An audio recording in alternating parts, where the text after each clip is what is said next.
This is intended for mature audiences only, so please use discretion when listening.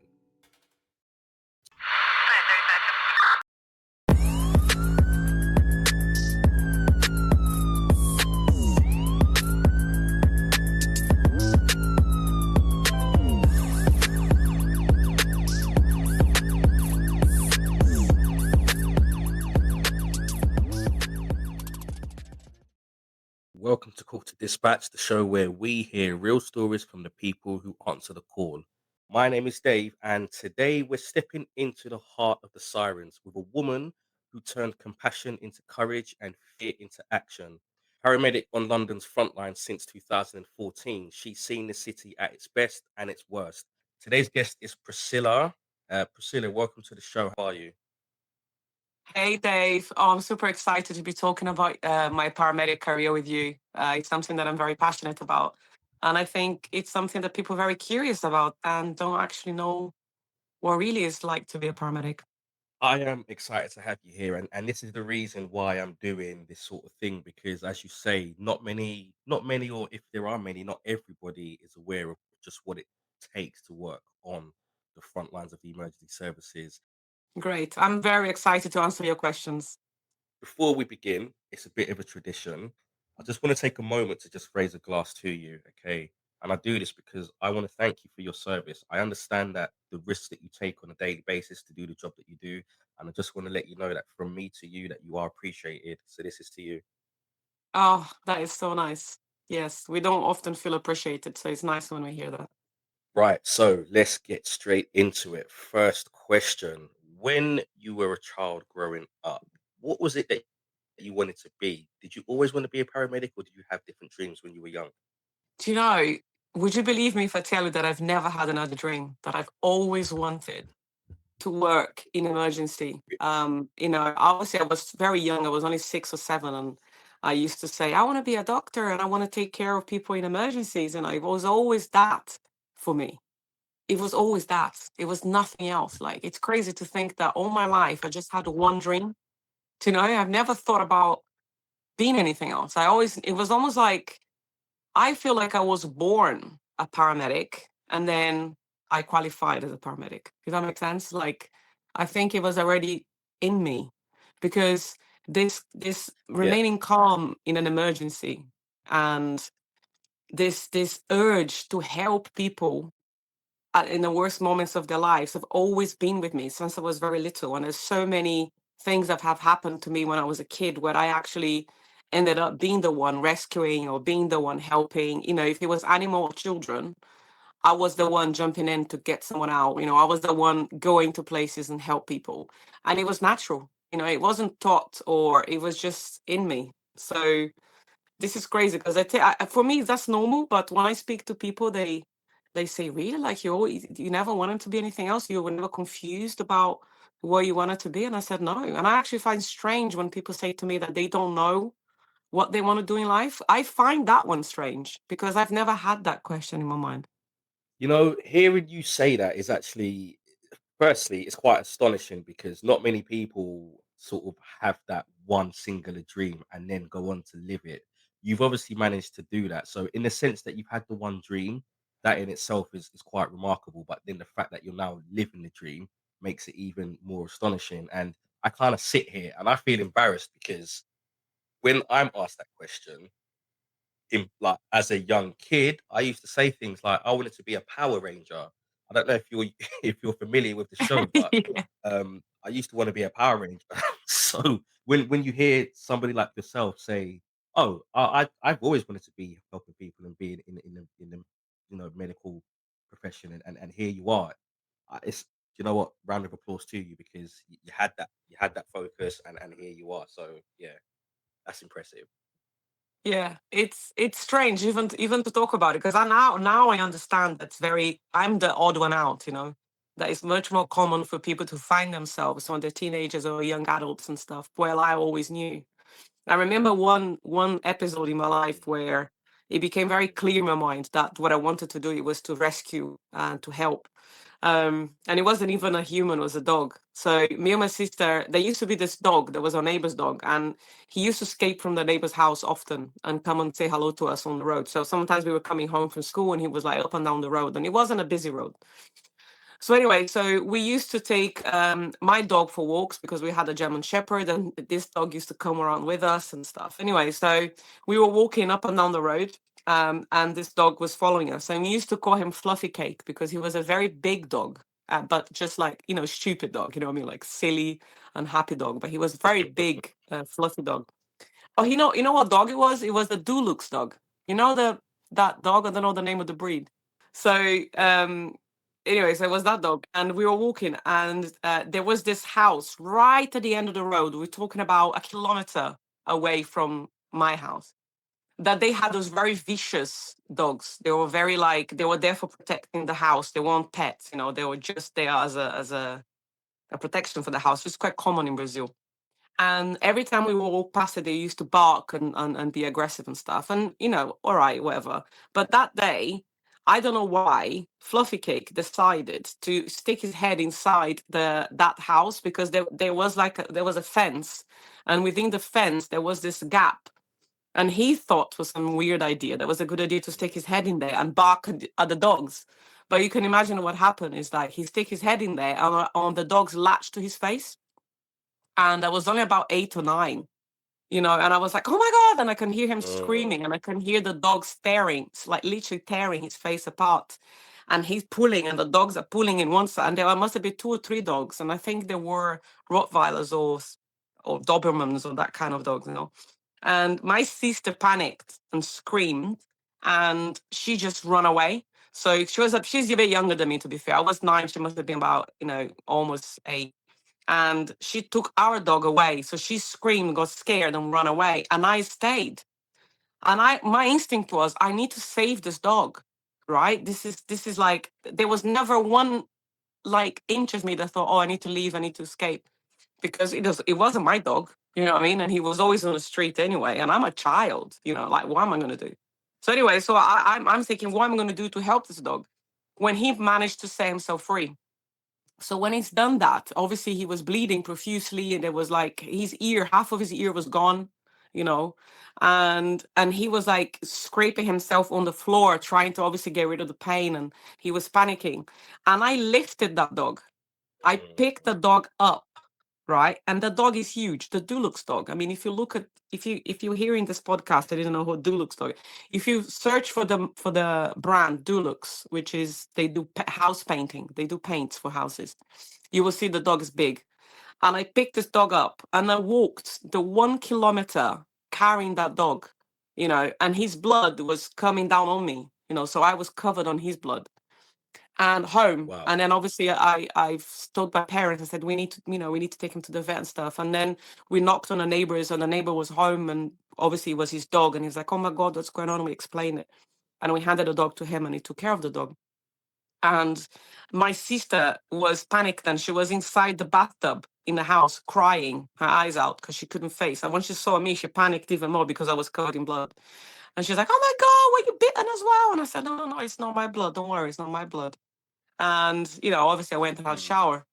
And my parents is like, "Oh my God, like, you could have been hurt, this dogs could have escaped through that gap to try to get this dog.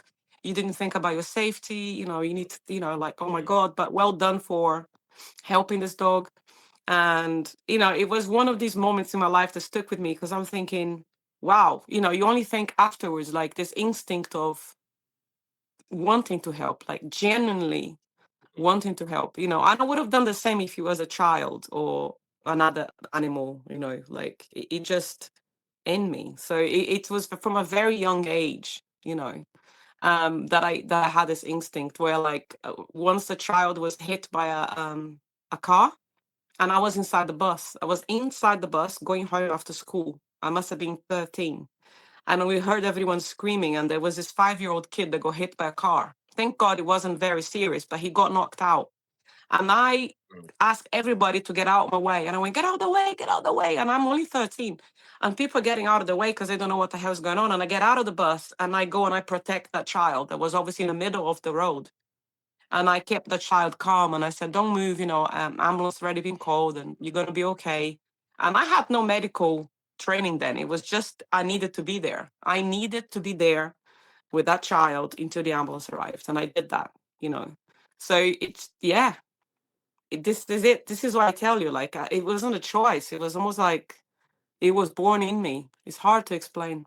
Yeah, it sounds as if it was definitely meant to be. And just to go back, so the Dulux dog, for those who want to actually look up what the dog is, it's an old English sheepdog. That's the breed, old English sheepdog. And when you look at these dogs, you're correct; they are quite big. So for you to have carried, even as a grown man myself, I would struggle to carry that dog the distance that you did. So it's very commendable that you managed to do that as a child, and then obviously the incident with the young boy getting knocked over. It's quite clear to see that these were this was something you were meant to do. So, but I wonder though.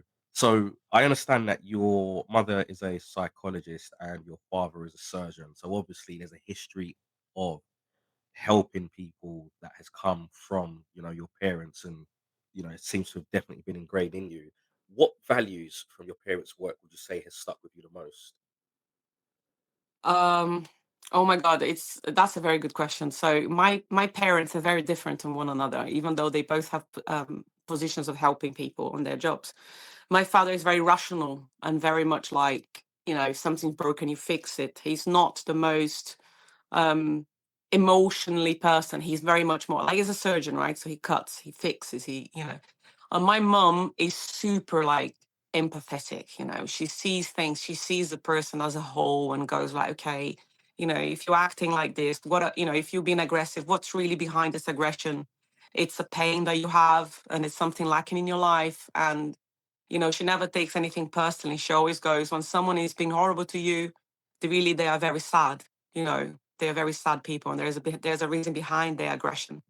So she used to talk about people's psyche, and how important is that for becoming a all around balanced person. And when that wasn't the case, when someone was growing up, and all the problems they would have as an adult. So she used to say, your childhood is so important. And so I had these things from my parents were like, my dad was very much like, it's broken, you fix it. And my mom was like, but this, why is this happening? And how can we help this person in an emotional way? And I admire both of them for that. My dad for his rationality and my mom for her immense empathy, which is still the person I never met anyone like my mom. She's amazing. She's like the mom of the world kind of thing, very motherly. And I admire that in both of them. And what I wanted to do, I always realized that I wanted to Mm, help people emotionally, but I also wanted to help people on is broken, let's fix it kind of situation. mm. Very like much hands on, like my dad. So yes, I think empathy and action. I think being proactive is what I got from them, definitely. Okay. Did they encourage your career and your move into medicine? Did they encourage you to follow that dream? Yes, 100%. Both of them very encouraging of anything I did, to be honest. I'm very lucky. I'm the kind of person that my parents would always come to like when it was like school, sports, they used to be on the cheering for me for every goal I made. And if there was a play, they were there on the audience cheering for me for doing the play. So I had very, very supportive parents that taught me that I could be anything I wanted to be in my life. All I needed to do is to believe in myself. And because they believed in me, then I always believed in me. I always thought that I could do anything I wanted. So having that from my parents for sure made not just me, but my sister as well, to become quite successful people in their lives because we knew that they had our back and that they believed in us. My mom's worried about my safety, of course, because my job involves danger. So she's worried about my safety. And my dad is more Mhm, like I said, more like, mhm. proactive on the sense like, oh, you know how to keep yourself safe. So I'm not worried about that. I'm just very proud of your paramedic. But my mom is scared. She's scared every day. She's like, I think it's enough. You don't, he's gonna be 12 years doing this. You don't need to do this anymore. Maybe you can have like a normal job now. So yeah. Okay, so now you've made the step into the world of ambulance work, paramedic. Um, What does a typical shift look like for you? Like, do you remember like your first day on the job? Yes. Um, my first there's two first days. There's a first day as a paramedic and there's a first day as a student. And I remember my first day as a student, I was so excited. I couldn't sleep. I mean, oh God, like, and I already had the uniform to put on, and I felt like, oh my God, I'm finally wearing my clothes. Like this is me.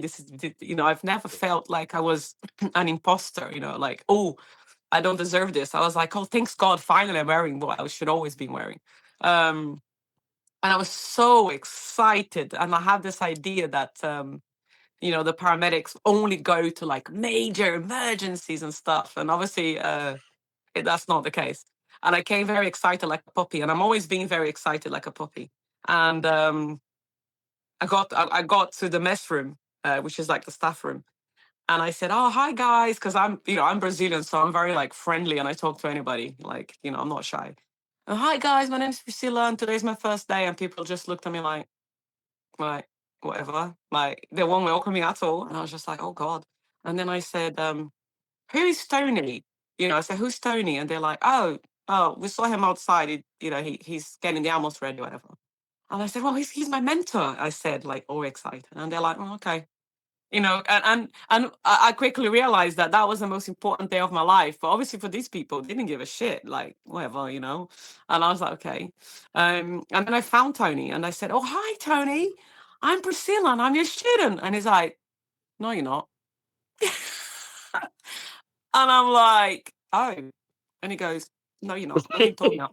No one told me I have a student." And I'm like, "Oh." So I was like, literally went from being super excited to being, oh shit, like, did I get this wrong? So there's like, hold on, I'm going to go in your office. So he went in the office where the team leaders, managers were there. And he said, why do I have a person outside saying that today is the first day and she's my student? And they went, oh, let me check on the system. So basically, I prepared myself and I barely didn't sleep. And then my first day was like, oh, you're here. Like, oh, okay. Like it was so shit. Because I was like so excited. It wasn't, for them, it was just nothing. And I was just like, oh my God. So anyway, so Tony had went, oh, and they didn't tell me I had a student. Sorry, I didn't prepare myself for you, whatever. But yeah, come along and just tag along with us. And so yeah, I went from feeling very special to feeling like not special at all. Um, Mhm. but yeah, it is what it is, isn't it? Just because it's you having the most amazing time in your life, it doesn't mean that people around you are on the same journey. So that was like very sobering experience. And then ended up having my placement with him. And I promised myself that if I ever was a mentor one day, that I was never going to do that, that I would always be prepared and very welcoming to my students. And I've done that. My students are always like, get like a very happy Yeah. me waiting for them. I know their name before they arrive.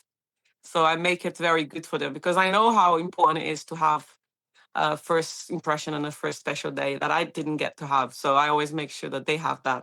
So that was my first day on the job, arriving, not knowing anything, excited, and just, yeah. I was like, okay, whatever. Um, my first day as a paramedic was scary because I didn't have anyone else looking out for me. It was me. The bucket ended there. The decisions are mine. The clinical decisions are mine, and that was very scary. I was like, oh my God, okay, wow, it's here. It arrived, and used to get Yeah. the stomach flipping when an emergency came. Like thinking, oh my God, am I going to be able to save this person? Am I going to know what to do? But yeah, everything turned out all right, thanks God. But the first day wasn't at all as I thought it was going to be, unfortunately.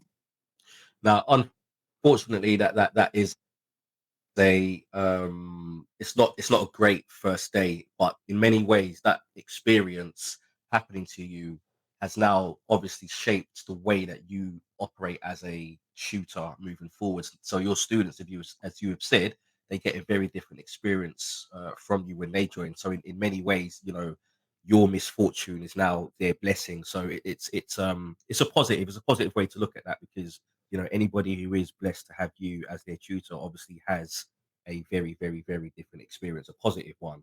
But in saying that, do you remember your first job or emergency that you ever went to? What was that? The first emergency I went to, it was a girl that had way too many hash brownies, magic brownies, and got literally high. And she was panicking, thinking that she was going to die. So we went there because she was having a panic attack, thinking she was going to die. But then all her friends are also high and laughing at her. And I'm just there going, oh, okay, that's interesting. So I remember that as the first job. And obviously her heart was racing and she was like, thinking she's going to die. And, that kind of side effect of marijuana that happens to some people get paranoid. So I remember saying, okay, I need to calm her down and check her over and obviously take her to the hospital just in case she could have some heart arrhythmia or whatever. So that was the first job. So that was interesting. And then the next day I got a job that I've never forget because the next day I went to my first death. So the first death came very early on in my career. On my second shift, someone died. So I was like, and that was crazy. And that was very close. That was close to Christmas time. Um, so all the Christmas decorations are up and stuff. So this gentleman called the ambulance because he was having chest pain, and it was like 2 in the morning or something. So obviously his wife was asleep. So he got out of the bedroom and went downstairs to the living room where the Christmas tree was and all the Christmas presents and all the cars are there already. And he called the ambulance and saying that he had really bad chest pain and he couldn't breathe, whatever. So he and then became unresponsive with the ambulance on the phone. So we got there, we knocked on the door, and there's no answer. So you go back to control and say there's no answer. And then finally someone from the upstairs opened a window and there's a lady and she goes, hi, can I help you? And then she's like, sorry, ma'am, we're at the ambulance and we're trying to get in. Someone called saying they got chest pain, a gentleman. And then she's like, oh, but no one called. So she looked, and you can see her, she's looking back at her own bed and she realized her husband isn't there. And she's like, oh, it must have been, I don't remember his name. And then we're like, Mom, can you do us a favor? Can you just open the door for us? Don't go looking Mm, for him. Just open the door for us straight away. So she didn't do that, obviously. She went downstairs, went into the living room and saw him collapse on the floor. And then she opened the door to us, going, my God, he's in the living room, he's collapsed. So we go there and he isn't breathing. He's in what we call a cardiac arrest. Is when your heart stopped and there's absolutely no blood supply to your body. So you get very pale and you look basically dead. You look awful. And he was actually in half in the armchair and half on the floor, in a collapsed state, still with the phone in his hand, not breathing. And obviously I was very new. I was just carrying bags at that time, and I knew how to do chest compressions and stuff. And this is what I did. So they put him in a laying down position, got everything around him out, so we get 360 access to him. And they said to me, "You go on the chest because we're going to do everything else." So I remember doing chest compressions, and his ribs were doing all these noises because the cartilages get displaced on your chest. It's very noisy first mhm, compressions. mhm, And this man was only in his 60s. He wasn't an elderly person. He was only in his 60s. And I'm doing just chest compressions and I'm thinking, oh, please live, please live. And all these Christmas trees and the light flickering. And I'm thinking, God, this is awful. And we worked on him for 45 minutes and we couldn't bring him back. And I was just like, oh my God, he was like my dad's age, at that time.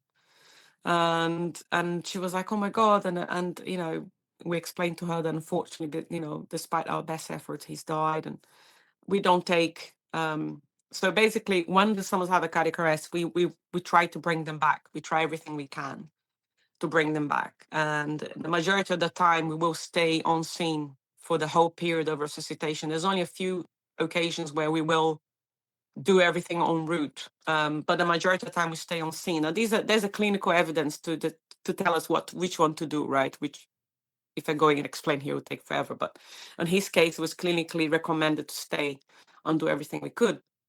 So we couldn't bring him back. And she said, I'm going to call the children. And they had three, well, kids, adults, yeah, but they were my age.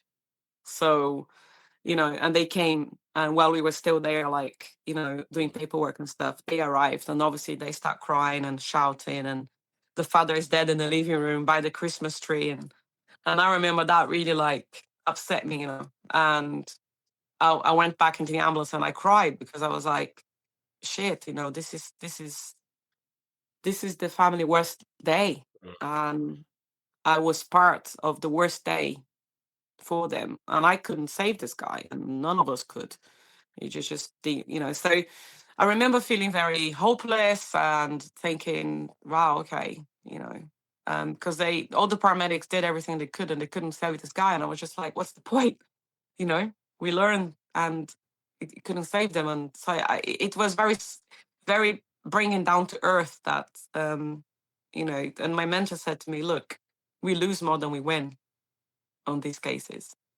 When someone have a cardiac arrest outside of the hospital, we lose more than we win. And you need to be realistic with this, because it's surprising when we save them. It's not surprising when we lose them. Now I know, but when you start, you still think that maybe mm. the death is the minority of times, but no, the death is the majority of time. So it was very like bringing down to earth what the job is all about. And we remain on scene supporting the family until the police arrive. But the police is always called when someone dies unexpectedly. And that's a normal procedure. It is because someone is under investigation for murder or anything like that. Anyone that died unexpectedly, the police is called. It's just normal protocol. So when the police arrive, that's when we leave. So we remain with the Yeah. family, giving the family the support. So paramedic is a lot of action and a lot of empathy. And I feel like my parents with me then, because I do all the things I need to do, like my dad did at his work. And then I do the psychological part of supporting the family, like just like my mom taught me. So yeah. Yeah. I mean, listening to that story, I mean, me just imagining what it was like, seeing that chaos at that time of year, so close to Christmas. I'm sad just for that family. Just listening to that, you come across as somebody who has a massive amount of empathy for everybody that you come across. So when something like that happens, where the patient, dies and you're unable to save them, I feel like it hits you very hard. How do you manage your emotions in a situation like that? So I think at the beginning, I find that the first couple of years as a paramedic, things hit me harder than they do now, because there's a level of professionalism and experience that will kick in eventually, and it will start detaching in a healthy way. So, you know, unfortunately, this family have lost their father, but it wasn't my father. It wasn't my life. It was not my story. So this is how I have to think about when I go to places. It isn't my child. It isn't my nephew. It isn't my mom. It isn't my life. It isn't my story. Yeah. I was just there as a tool to try to help this, but unfortunately it didn't happen, and it was his destiny that this would happen. So I try my best saying these things to myself, because the worst thing you can do, which will lead to mental illness, is to picture your family member dying, to picture your nephew being hit by a car, because you cannot do that. There's a level of professionalism that, yes, of course, you're going to treat everyone like they were a member of your family, but realistically, they are not. So it's not like you're going to be a cold bitch, but you need to detach. You need to learn to do that. If you don't learn to leave work at work, you will end up having PTSD and becoming mentally unstable, and eventually you just can't do the job anymore. So this comes with time, and also knowing how to decompress. So having pets is amazing. So, if you have a dog or a cat or any pets, that's a very good way to decompress after work. And also speaking to your friends. And the best friends to have in this case is someone from work, because obviously they go through what you go through. So I think it's important to talk Mm, about it. But there's also lots of supports in the NHS for any of us that could be struggling. So if any moment I want to speak to someone, there's a 24/7 hotline that I can call and get to speak to someone.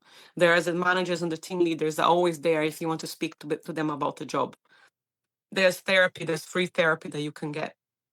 So there's a lot of tools there for you that if you're struggling, but definitely pets, family support, friends, doing some sport, going to the gym to decompress. It's very important. And don't bring it home. I think that it's crazy, but if you ask me what jobs I've done this week, I don't even know what patient I call jobs, you see. How many jobs have you done rather than how many patients have you seen? Because it's again an attempt. We all paramedics say that. No, Mm. no paramedics at the end of the job. Like, That's when you're handing over, I don't say to them how many patients have you seen today. We say how many jobs have you done.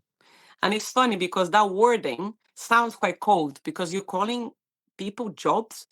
But yes, we are, because we cannot put a face and a name to every horrible thing we go to, because that will take us away from being able to do that job. That makes sense. So it's a fine balance between being human mhm. and having the empathy to being a professional paramedic that's there to do a job. So it's a fine balance. You cannot go either way to either side, because obviously if you detach too much, then the patient loses out. Yeah. So it's a very fine line where you need to walk that in order to remain professional and empathetic and good at your job. It's a fine line. And this fine line is not as easily achievable as you think. This is why so many of us end up leaving the job in within 2 years. People don't stay in this job for too long. It's a job that people do 5 years maximum, and they leave. There's a minority to carry on going and do it for a long time. You know what? I gotta say, listening to you provide that answer as to how you manage to manage your emotions, like the thought that came to mind while you were speaking was, this is exactly why I am doing this. This is exactly why I'm speaking to people like you, because you have just educated me. Okay. I never in my wildest dreams would have thought that the way you guys handle things is to refer to it as a job. Now, you're correct. It sounds cold in saying it, but when you explain the reasons why you do it, it makes absolute perfect sense, because I too am an empath. Okay. You cannot do a job like that and take the weight of the job with you, because it will drive you insane and burn you out. Because let's be honest, you guys are going to horrible things all the time. So you cannot keep carrying those horrible things around with you, because it will break you, and it will break you quickly. So to sit here and hear you describe it like that, I just want to say thank you. You've educated me, and I am certain other people that have now heard this, maybe not everybody, but there was people out there that have heard you explain that, and you have just educated them as well. So thank you for that. Thank you. Yeah, no, I think you hit the nail on the head when you said we deal with a lot of stress, because think about it. No one calls the ambulance because they're happy. No one is called the ambulance because they're having the best day of their lives. People call us on the worst days of their lives. People call us because they can't cope. So I spend 12 hours dealing with emotional and physical stress. 12 hours every day, and we do 4 shifts a week. It's too much. You can't expect the us leaving our hearts with everyone. It would be wrong to do it, because if I did that, I won't only last a couple of years. I would be depleted of my soul. In order for me to save your life, I need to be whole. I need to be a whole paramedic. I need to be there with my heart and with my rationality, and I need to be ready to save your life. I cannot leave my soul behind with every patient I see, because I will be incomplete and I would fail, you know. And the other thing that we do is we have this horrible sense of humor. We have this dark sense of humor that we can only make jokes with our friends, the police and the paramedics. We have this horrible sense of humor that if we bring the sense of humor home to our friends, like, let's say you go out for dinner and we make those jokes in a dinner table with other people, they would think, oh my God, you're so sick in the head. Like, what? How can you find that funny? But we do, because this is a way of decompressing. And when I say this, we don't make fun of patients. This is not the having a dark humor doesn't make you making fun of or laughing at someone else's pain. That's not the humor. It's just we take piss of each other, you know for dealing with the situation. Sometimes we take piss on another, like, oh my God, I can't believe you freaked out when you saw this, like, oh my God. It's just a weird sense of humor that all emergency services have, and it's been proven through psychology research that this is the best way to be able to decompress and relax before another emergency comes. So this is it. This is the key, having great relationships at work and knowing how to decompress, having a good sense of humor. All these things play a part for your mental health for sure. Wonderful. Wonderful.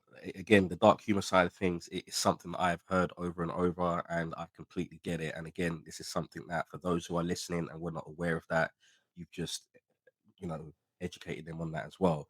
So let's shift gears. Let's move to 2017, which was the year that you received your Bravery Award. Now, I understand that you ended up helping the police arrest a criminal. Can you talk us through that day in that particular job? What happened there? So it was so normally I worked in a fast response vehicle, so I work by myself. So the fast response vehicle is an ambulance, is a car. We don't transport patients, we just get dispatched to the worst patients. So we normally do cat ones and cat twos. So the most time critical calls, we arrive first, we arrive before the ambulance and we stabilize the patient before the large ambulance arrives. So this is what normally I am. So I was in my car by myself, just cruising, waiting for an emergency to happen. And I remember I was a bit peckish and I wanted to get something to eat. So I was like looking where could I stop and get coffee or whatever. When I see this unmarked police that have stopped the vehicle and the police officers are outside the car and they are questioning this very large male. He must have been, 6'5" or something, and strong guy. I only saw him from the back, so I couldn't see his front. So like everyone else is curious, right? We all got this curiosity. When some shit is going on, we get curious, we want to look at it. So I was looking. Of course, I was looking at the interaction between the police and this man. And the police officer is obviously giving him his rights, and they Mhm. get the handcuffs out and they place the handcuff on one of his wrists. At this moment, he starts resisting. And the police officers are obviously not as big as he is. And they struggle to get control of him. At this moment, I thought to myself, I'm going to put my sirens on because that's going to scare this guy. He's probably going to think there's more police coming and stop resisting. That was my first thought. So I've parked my car. I actually mounted the curb where they were and parked my car right behind them with my sirens blasting. That didn't do a thing with the guy. The guy that was being arrested did not care about it. So I was like, okay, this is when my instinct kicked in, right? So in hindsight, I could have gone to my radio and requested extra help, wherever, like, hindsight is a beautiful thing. But I jumped out of my car, and because I knew that this guy couldn't see me, I had an advantage there. Because when you don't see Mhm. something's about to happen, you're not prepared for it. And I practiced judo for many years. Back when I was younger, I did judo competitions and stuff. So I kind of know how to take care of myself. So I use a bit of my judo skills and stuff, and I shoved him so hard from his belt area. So where his belt was, like, you got your trousers, you got a belt, that area there, just above the bum. I shoved him Mhm. like so hard and forward that he just went with it. And as he's tumbling over, the police officers are now managed to get control of him. But he's very big. So he's now standing up with the police officers literally hanging from each arm. And I'm thinking, oh my God. So then I have to then join in that effort, that kind of, it wasn't a fight. It was more of a wrestle. So I have to then go on top of him and literally sit on top of this man's back to keep him down while the police officers are attempting to arrest him. And at this moment, the radio goes fly. The police officers' radio go flying, and they're struggling. And I managed to twist this guy's arm into an arm lock, which we learn in judo. I do an arm lock on him, and now every time he moves, he hurts him, so he's not moving anymore. So now we managed to then all get together and Mhm. arrest and I don't know how to put handcuffs on. So the police officers did that. We finally, and then obviously loads of other police officers arrive at that moment, and everything's fine, and the guy gets taken into the police van. And the police officers were left with a few scrapes and bumps, which I then helped them and treated them there on scene. And that for me was just like, okay, I helped them, and for me it wasn't a big deal. Like I in my head I did what anyone else would have done, help my colleagues, because I see the police officers as my colleagues. Um, So yeah, I didn't think much of it. Just go back in my car, carried on trying to find a place to have a coffee and carry on with my day. And then I found out days after that I was nominated for an award, and then I got the award, and that was amazing because I didn't feel like I did anything that special, but it was very nice to get the award, and I still have it on my wall there. Bravery Award for paramedic Priscilla Curry for showing, and then there's some words of like courage and teamwork and bravery, whatever. And then there was a ceremony that I had to attend, and yeah, that was very, very cool actually. So that was it, yeah. That's a brilliant story, and I'm guessing your family must have been so proud of you for that. Yes, they weren't surprised when I told them the story. They were like, "Oh my god, that's you all over, isn't it? Like all your life, you." So my parents are like, "Yeah, that's so you to do that, but just yeah, be careful," kind of thing. But yeah, crazy.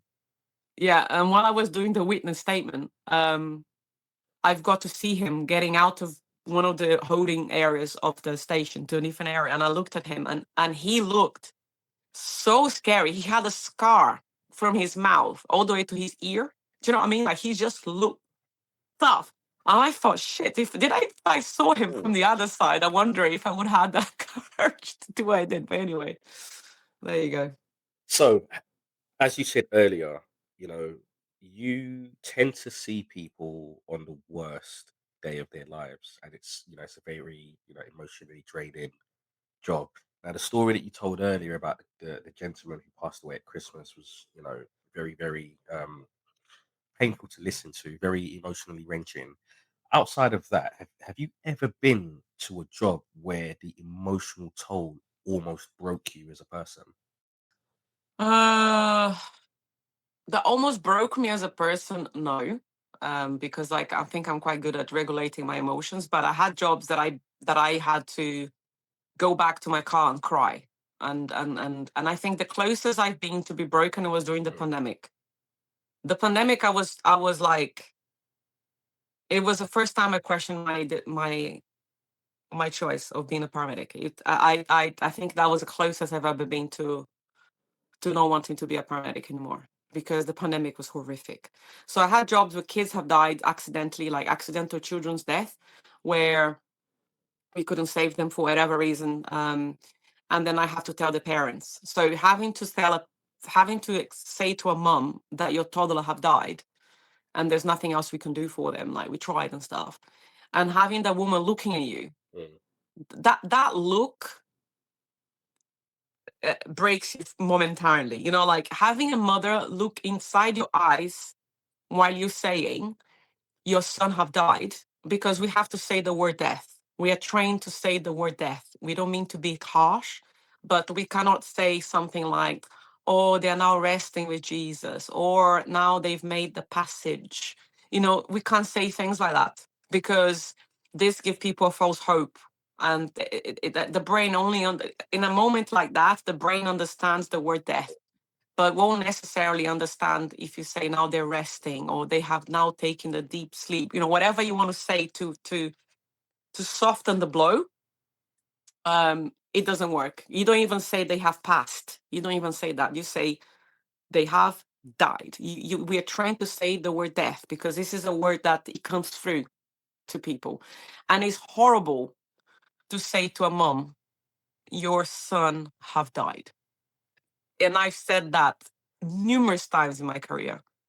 So, as the look of desperation from the parents, and they look inside of you, and you feel like, it's not your fault, but the way that they look at you is almost like, what do you mean they died? You haven't done your job properly? Or, like, what do you mean you haven't saved him? Because you feel like, well, I'm here to save your son, and he's not saved and he's dead. And I've tried to do what I'm obviously useless because they still died. So there is an aspect of an instant judgment that you feel when you say that. And then there's a desperation, and then there's a scream that a mother does when they lose their child. It's a unique scream yeah, that only comes yeah. out of a mom when they lose their child. It's like it is a scream that comes from the inside their guts. It's crazy. It's crazy. And then there's that. Um, and that's horrible to experience. Like a normal person wouldn't experience this many times on their life, you know. So that breaks us every time. Like I hate it. I hate telling a family that their loved one have died, especially when there is a child involved. Um, and in the pandemic, for me, the day that it stuck to me was the day that I've done the death number 5 of my shift. And it was my 4th shift of the week. And I was doing between 3 and 5 deaths a day.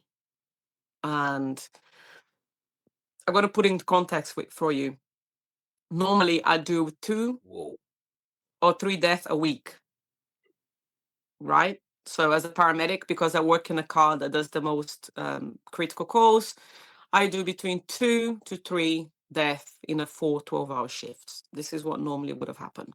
And obviously, in these deaths, we're going to have elderly people that are expected to die. They're not all tragic death, right? They're all just sometimes people, we're born, we die, right? So, yeah, so this is what I normally deal with. And in the pandemic, I was doing between 15 to 20 deaths a week on a 4-day work. And I, yeah, I was broken then because I went back to my car and I remember calling my partner then and I just said I can't do this anymore because I come to work to see people die because nobody would come back from COVID cardiac Mm. arrest. Because in a cardiac arrest, if we arrive at the right time and the circumstances are right, we do get some people back.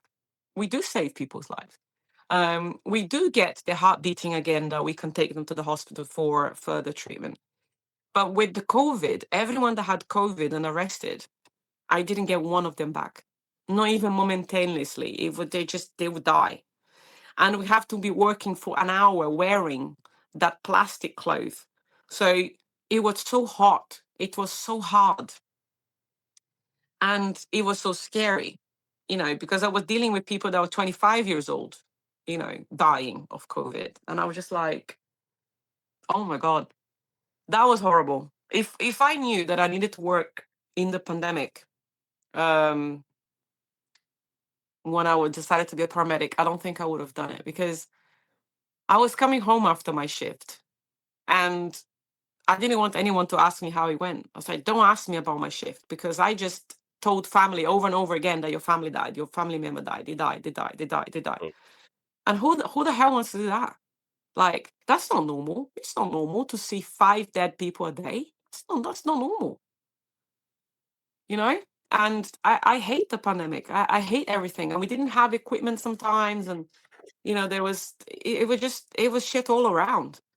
We had people clapping for us, but they still didn't respect the rules to help us reduce the rate of infection. They're still doing secret parties. They still didn't wear a mask. There were still people against vaccines, and this is just like, oh, don't clap for me if you're not going to get a vaccine, because So it was just so hard. It was hard. It was horrible. Mm. Yeah. Yeah. Oh man. I mean, hearing those statistics where you've gone from doing 3 or 4 a week to clearing that in just one particular shift, that is, yeah, I can imagine just how insane that was. And as you said, people not respecting the rules and having these secret parties. I mean, whether they get the vaccine or not, there are people that are for it and and against it. But the rule that was there for everybody was no parties, no meetups.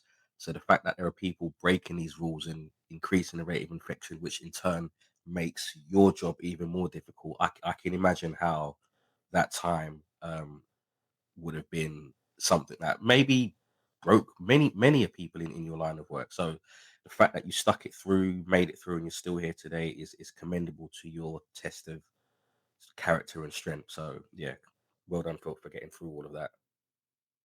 hmm Yeah, no, that's tough. I hope I never have to do that again. I think a pandemic is enough for a lifetime of any healthcare worker for sure. Yeah. So if we now we've spoken a lot about the doom and gloom of the job and the emotional toll that it can take on you. But naturally, because you're dealing with people on a daily basis, naturally, sometimes people can do comical things or find themselves in comical situations. Have you ever been to a job where something unexpected or funny, kind of happened? What's the funniest thing you've kind of seen happen on shift, either to you or to a colleague? Oh my God. Let me pick here. I think it's funny when people accidentally fall into objects that get introduced to their rectum, for instance, and we do this.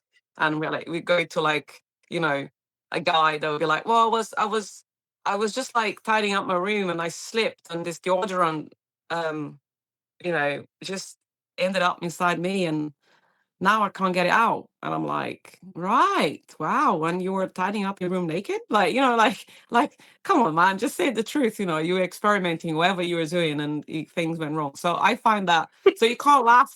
So the thing is, why I find it funny is not that what happened to the patient, is the lie that he's telling me. Because I think that having something inside of you that can't get it out, I think is horrible. So that's not funny. Mm, But what makes me want to laugh, and I don't, is the lies that they tell us. Because patients, they lie. Oh my God, patients, they lie so much.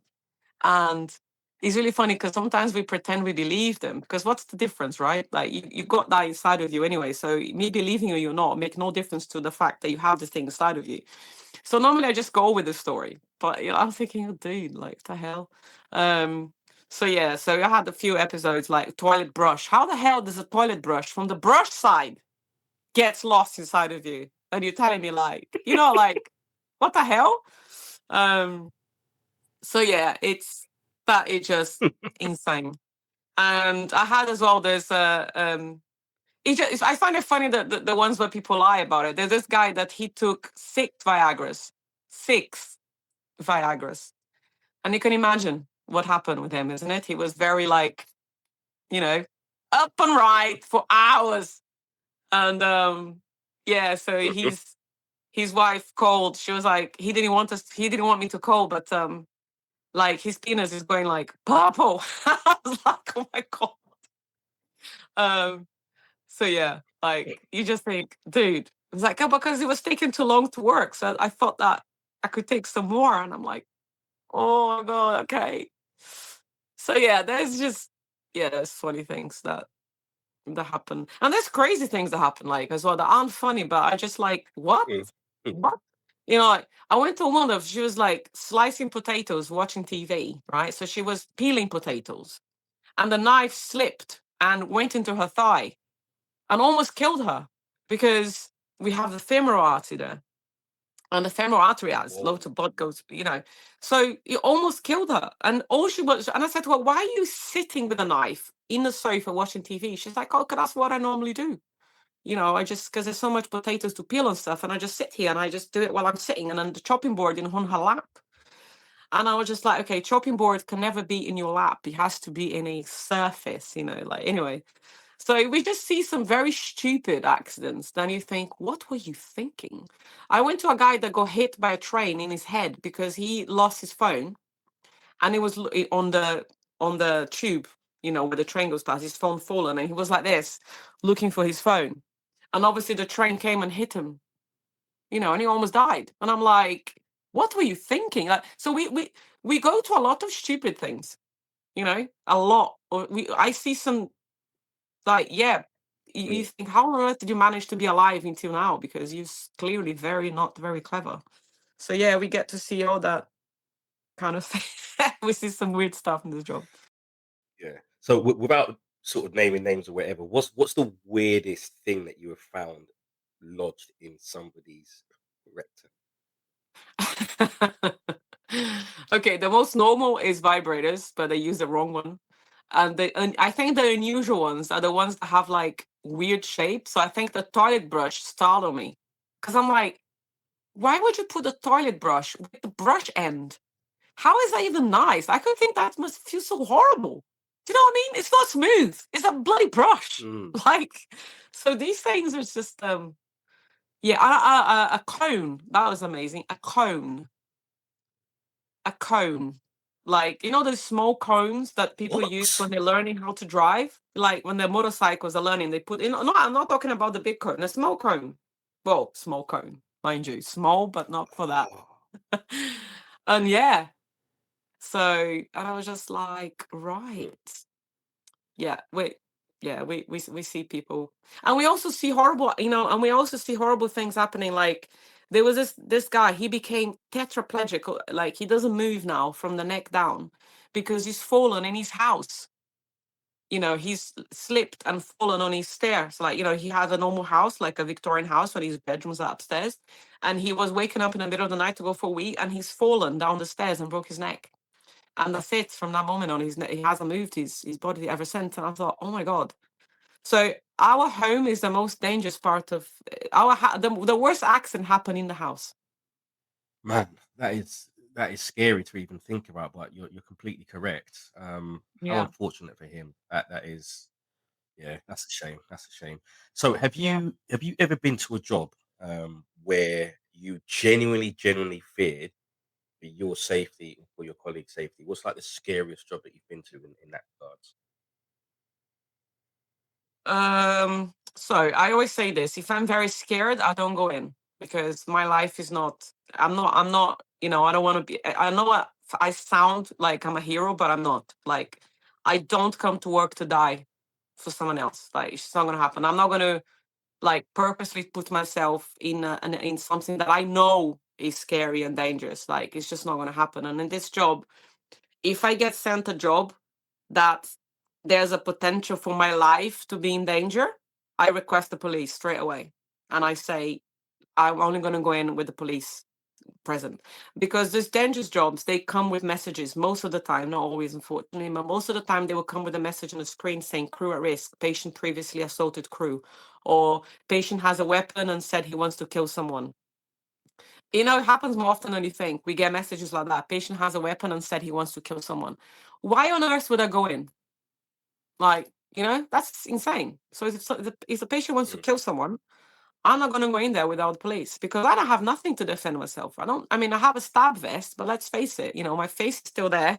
My arms are still exposed. My legs are exposed. I said, I'm not going to do it. But sometimes I fear for my life in situations that they were not meant to, they didn't come down as a danger job. So I remember one where it came down as woman broke the arm, like woman fall and broke the arm, right? I said, okay, fine. So I get to this house and this man opens the door. And when he opens the door, his demeanor was off. And I've noticed it that something about this guy wasn't quite right. He was very aggressive. He's just like, well, you took your time in it. And when he opened the door, he opened it with such a force that the door banged. It was a weird thing. And I shouldn't have walked in. I think that was my cue to go, you know what? If you're talking to me like this and you're being aggressive opening the door, I'm not going to follow you in the house. And I shouldn't have followed him in the house, but I did. So when I go upstairs, there's this lady and she's hurt her shoulder, and I could see that she has like her face is like she's been punched, and straight away I realized that she's been beaten up. Like it was clear as day that she's being beaten up by this guy. So he's now behind me by the door, so I have no room to exit. And she's right in front of me, and I'm thinking, okay. So I'm asking her questions as we do as a paramedic. And he was just like, stop asking questions, just help her. Why the fuck are you asking all these questions? And why do you want to know all these things? And then he started coming towards me. And then because I was like on her level, because she was sitting on the sofa. So I went down to her level to talk to her. So at this moment I stand up, but I'm only short, right? I stand up. Like, I'm only 5'3", almost 5'4". So I'm not very tall. But I think I have the small dog syndrome. So I'm kind of, I get up and I believe I'm a Rottweiler or something. So I got up from the floor and obviously put my shoulders back to say, mate, don't get any closer. And then he's like, yeah, what the fuck are you gonna do? Yes, you think I've hit her? You asking questions because you want to know if I beat her up? Yes, I beat her up. And what the fuck are you gonna do about it? And he's getting closer and closer to me, and behind me is a wall. And all I'm thinking is, I'm gonna get in a fight because I'm not gonna get punched quietly. Like, if you hit me, mm, bring it on. Do you know what I mean? Like, so. And he was like, what are you going to do about it? And I remember going to him and saying, what are you going to do about it? Are you going to hit me? Go on then. Hit me. How stupid am I to say that? But I said that. And he's just like, what? You're here to help her. And he's right in my face. And I'm just thinking, oh my God, like, I'm going to be beaten up by this man because I'm a woman. He's much bigger than me. And let's face it, the chances of me getting the bit out of this is very little. Um, so I really feared for my life then. And I pressed my emergency button. We have this emergency button in our radio that when we press, it goes into open mic. So everyone hears you. Every colleague that's around, anyone, it goes into open mic and everyone hears it.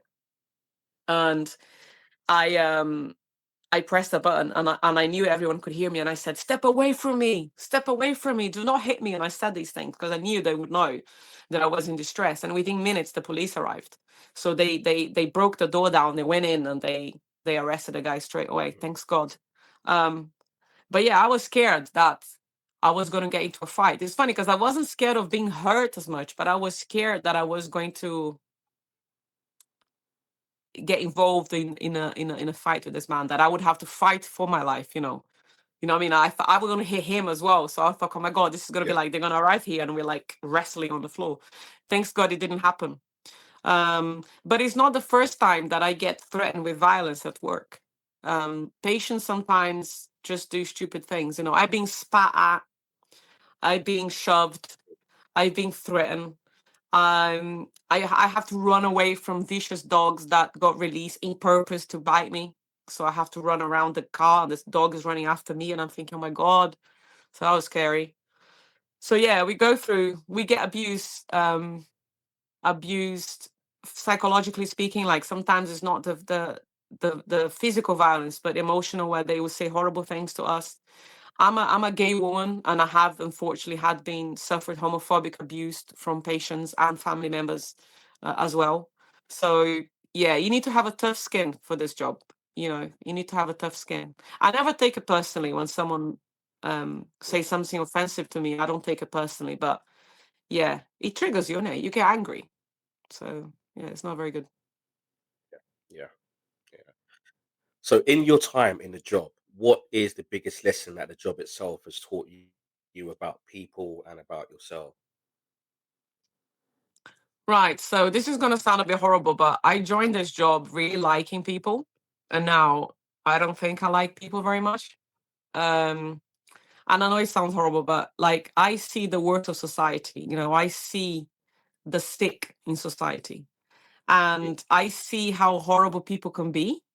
And it's just horrible. Like I didn't know how horrible people could be, how dirty they could be, how selfish, and I get to see this, because I go inside people's houses. So I like people a little bit less now um, than before. And that's sad, isn't it? That is sad, but that's the truth. I still gonna help everyone, and I don't judge anybody for anything. I would help regardless, whatever you did, because sometimes we go to prisons and stuff, like where people are being done horrible crimes, and we go and help them anyway. So I don't care what you've done. I don't care if you're a murderer, a rapist, or a priest. I'm gonna help you the same. Um, but it made me more less dreamy, less Disney World. Like I see world differently. I think anyone that does this job, the police officers, the paramedics, we see society with different eyes. We see it from a different angle. I see an angle of people that you don't get to see, you know? Like I see it. So unfortunately it made me like people a little bit less than before. So I think that was the biggest change for me. yeah. And I completely understand that. Again, in the job that you do, and in the job that most emergency or all emergency service workers do, uh, the nature of the job means that you are seeing people at their worst because, as you say, nobody is calling for help from the police or the ambulance or whoever to say, "Oh, I'm having a great day." No, you're calling them because something has gone very, very wrong and you need help immediately. So, yeah, I completely understand that. So, if there was one message or one lesson that from your service that you would want the listeners to remember, what would it be? I think to be more appreciative and show more kindness towards emergency workers, because as much as the NHS is going through the crisis that is going through now, we really we are still come to work and we try our best. Like every time we put a uniform, we come in because we really want to help people. We don't want anybody to be waiting hours for the ambulance. We don't want anyone to be suffering without, waiting hours in hospital. We don't want any of this. We are suffering just like you are. And I think that sometimes people forget and they bring the anger towards us, So I think that have a bit more empathy and more kindness towards us, because we are, if you are struggling and you're frustrated, trust me, we are even more, because we joined this job because we wanted to help people. And sometimes we can't because the system is the way it is. So I think that definitely that's one of the things. And the other thing I would say is learn first aid, because it really does save lives. And with the service the way it is, sometimes you do have to wait for an ambulance more than you should have. And so if you know basic first aid, you can keep someone alive until we get there, or you can save someone's life before we get there. So be the hero that you want me to be. You need to be the hero, Just take responsibility, learn first aid, learn what real emergency is, to stop wasting our time, because most of the time people call ambulances where they don't need to call an ambulance for. So like educate yourself, because your lack of education puts the services already under pressure, under more pressure, you know. So yeah, self-awareness for sure. That is absolutely powerful. And again, I am completely in agreement with what you've just said. Um, People need to be appreciative because, yeah, nobody knows how long we have on this, tiny blue marble in space. Nobody knows how long we have. So to make the most of the time that you do have here, be appreciative of everything that you have, whether it's a lot or a little in your mind, be appreciative of what you have. And again, that second one to learn first aid, I am completely on board with that. It's, be the hero that you want. Yeah, be the hero that they want you to be. I could not have put it any better. Before we go and end the show, um, do you have like an Instagram that our listeners can kind of follow you up and follow you on, check out your material and anything like that? Yeah, absolutely. I have an Instagram called Priscilla Paramedica Londres. It's an Instagram that is in Portuguese because I am Brazilian. And but even if you don't speak Portuguese, every content that I post can be translated. And I do talk about interesting stories that I have had as a paramedic, and I teach about science, and I teach about first aid and about health things in general. So I give some good tips in there how to deal with these things. I did a bit of comedy in there as well. And I also teach first aid. So I have a business teaching first aid. And the reason why I started teaching first aid, because I realized how much difference it can make to someone's life when someone that knows proficient first aid is on scene before my arrival. So then I've decided to teach first aid so I could teach more and more people to do a great job before I arrive, because it helps me as a paramedic to have a great, confident first aid on scene. So I teach first aid as well. So if anyone wants to learn first aid, then contact me too. Um, but yeah, it was so nice to come here and share my story and my point of view with you, because I don't think many people fully understand what it's like to be on my side, um, working in the ambulance inside out. So yeah, it's a tough job. It's a tough, tough job. Yeah, it is a tough job, and you do it to the best of your ability, and by the sounds of it, you do it very well. Just once again for the listeners who actually want to follow you on Instagram, the page is Priscilla underscore paramedica underscore Londres, because as you said, you are Brazilian, so it is a Portuguese page, but everything that you post can be translated, and Priscilla is spelled Prisci1LA. So for those listeners who want to go and check her out, I would recommend to do so. It's a brilliant page, very informative, lots and lots of posts there. So there's something for everybody to see and learn from. Yes, everyone's going to be welcome. You can send me an inbox, and I will try my best to reply messages when I can. And Dave, it's so nice talking to you, because my job, as much as it's tough, is very rewarding as well. So, we talk about the bad sides, but it's great as well helping people. You know what I mean? Like there's all these people that we do get to help, and all these lives that we do get to save, and this keep us going. Because sometimes I could have a week of very difficult job, but then I have one job, one patient that I save, and it just makes a whole difference for the whole month. You know what I mean? So it's not about saving people every day. It's sometimes that one thing that you do to Yeah, someone yeah, that just ignites the passion inside of you to want to keep doing this job forever. I completely agree with that.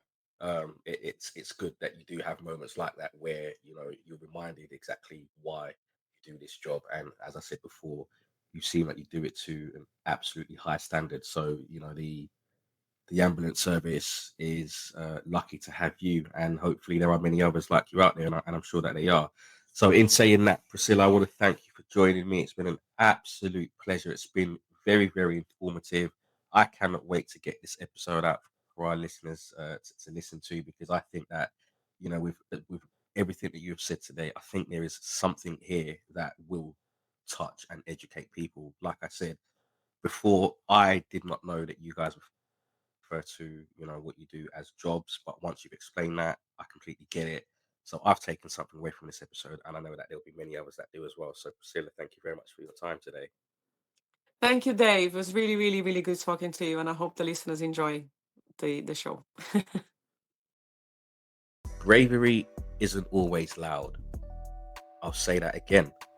Bravery isn't always loud. Sometimes it's quiet, found in the split second between fear and instinct, when someone chooses to act. Today's story reminded us that courage doesn't always live just on battlefields or in headlines. It lives in the back of an ambulance, on the side of a London street, in the heart of someone who simply refuses to look away. To Priscilla, thank you for your service. Thank you for your courage. And thank you for your compassion. You truly are a credit to the London Ambulance Service. And to our listeners, remember, behind every siren is a story of someone running towards the danger so others don't have to. Until next time, stay curious, keep listening, and honor those who serve by hearing their stories. This is Call to Dispatch. Thank you for listening.